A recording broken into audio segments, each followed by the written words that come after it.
As much as I would love for this piece of scrap wood to be a karate board, we're making a wooden sign.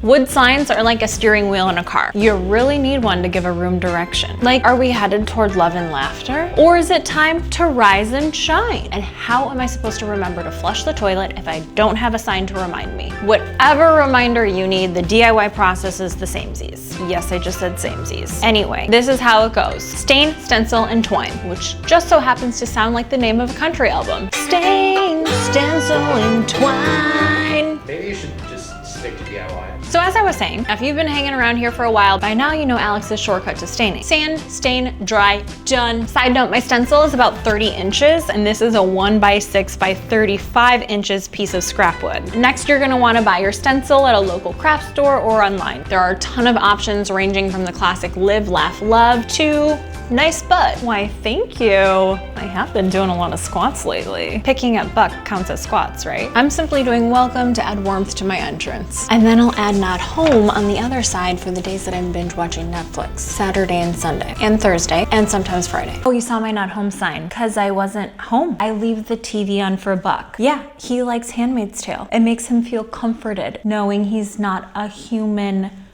woman in a dystopian society. So as I was saying, you're going to purchase your stencil and then tape it where you want it on your board. I'm starting mine about 5 inches down from the top because I'm going to wrap twine around here. Now, did I learn how to do this from a wine and painting class? Yes. Was there more wine than painting? Yes. Am I good at multitasking? Yes. What I'm trying to say is, you can trust me. It's time to reunite with one of your old cans of paint just waiting to fulfill its DIY purpose in life. Put me in, coach. It's time. It's time to shine. Hey, that would make a great sign saying. I'm using a foam brush because that's what I have, and what I have is good enough. I'm gonna take my foam brush and give it a twirl.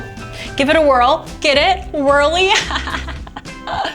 So the key with painting inside of a stencil is you don't want to put too much pressure or it will bleed beyond the stencil. And we're going for welcome, not welcome, with a question mark.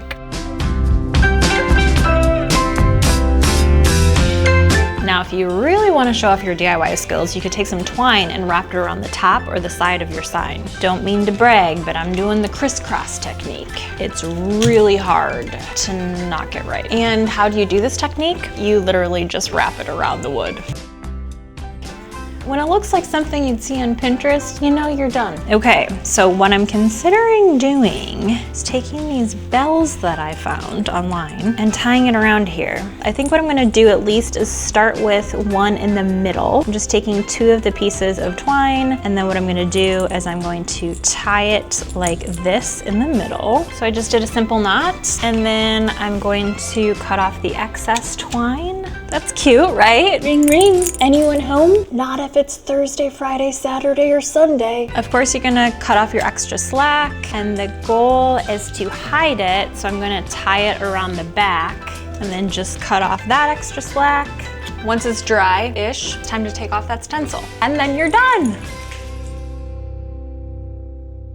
Stain, stencil, and twine.